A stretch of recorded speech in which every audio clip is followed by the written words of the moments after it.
I took a look at what I read from the newspapers and tried to compare the two proposals, the one that the governor had put forth as well as the one that was agreed upon by the HSTA, BOE, and DOE. And wanted to find out from you, because there are parts on both sides that I can agree with. The type of worker that would be covered in the agreements, the governor proposed essential workers, and the HSTA, BOE, DOE proposal are all DOE workers. That means anyone in the Department of Education will come back, no matter what part they play in Department of Education. Yes. And being that we are looking at approximately, when I figured out the numbers, it was approximately an additional $1 million per day in difference between bringing back essential and non-essential workers. Could you let me know, like, what are some of these non-essential workers? I think, Representative, that's a question you need to ask Linda Smith, because they're the ones that prepared those numbers, not us. Okay, well, would you consider... And we don't have a definition of essential and non-essential workers. Okay, would you consider someone who is working in payroll a non-essential or essential worker for 1 day out of every 3 weeks? I can't answer that question because I haven't thought about it, but I'll give you my own personal opinion in this fashion. If 20,000 paychecks are dependent on people in the payroll office, I think they're going to be pretty important.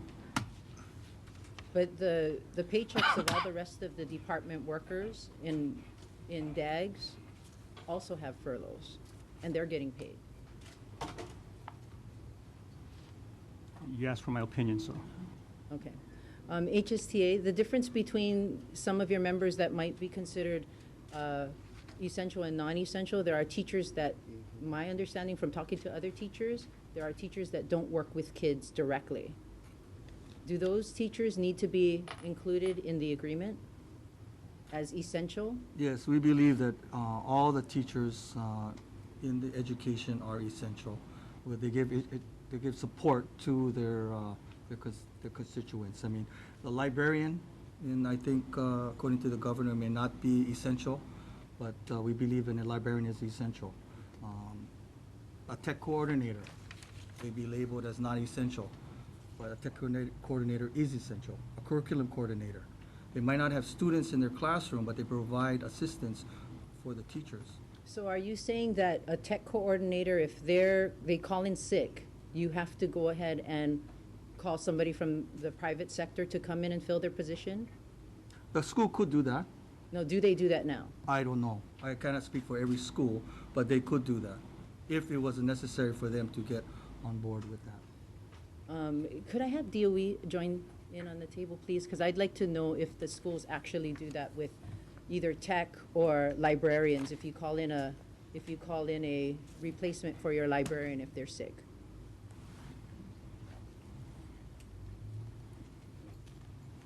It's done on a school-by-school basis. So Have you heard of anyone calling in, like, what is the norm? If a librarian or a tech person or... they'll call the automated system and request the person who meets the qualifications. So you have heard people calling in for replacements for tech people? Yes. If they're sick.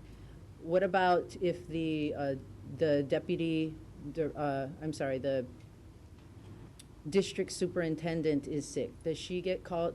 Is there a replacement for her? No. We do arrange for coverage, though, if somebody's not there. Okay. Sorry, And sit down. yeah, sorry Excuse me. about No, that. That was going to be quick. Because this is $1 million difference that we're talking about. $1 million that we here on the Finance Committee is having a really hard time just picking up and finding.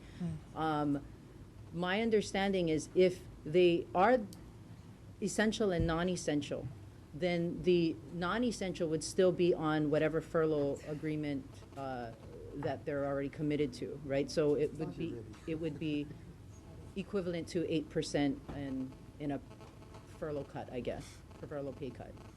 Is that what you understand that to be?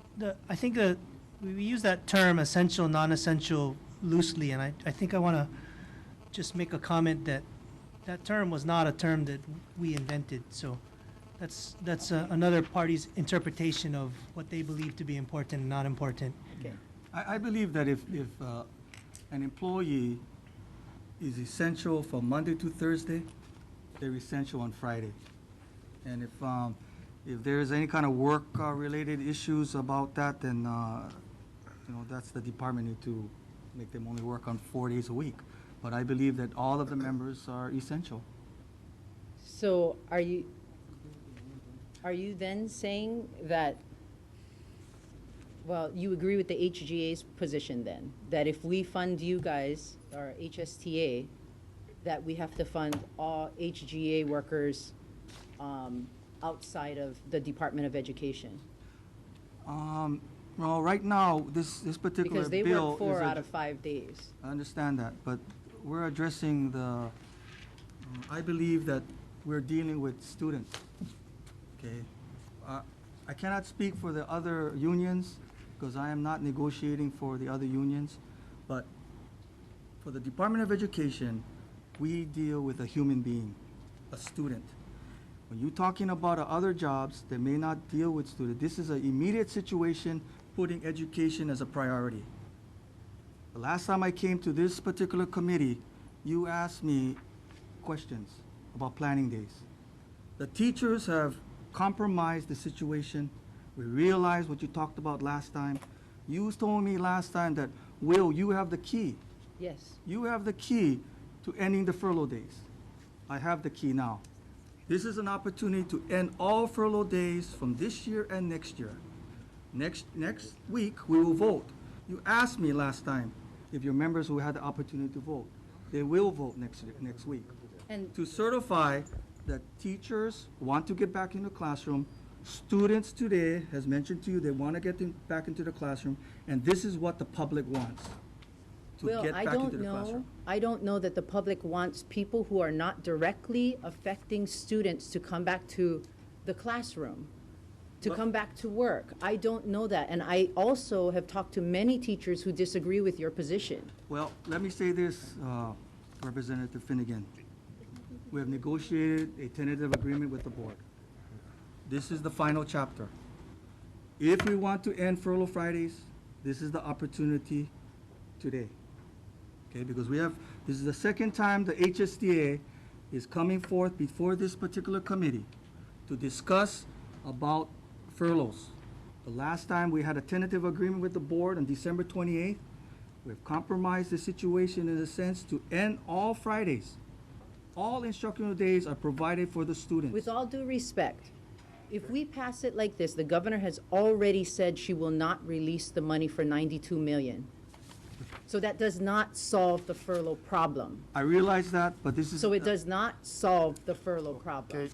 What would happen if HSTA didn't have the amount of union dues that you have currently, and it was short of those union dues? What would you do? Raise the union dues on your members, or try to live within your means? I think we would have to look at the situation of where to cut costs, just like you were doing, okay? We would have to also look at increasing dues, which we have done in the past, to service the best interests of our members. That's what we have to do. Okay, maybe we wanna, Representative. the other members might have questions. Yes, yes. Okay, let me, I just, I got it. okay, I understand that there was an essential and non-essential definition before, Yeah. I don't know. We in the didn't have that. past, in collective bargaining Maybe agreements. as it relates to when you have a strike, you have essential and non-essential workers, but not in this type of situation.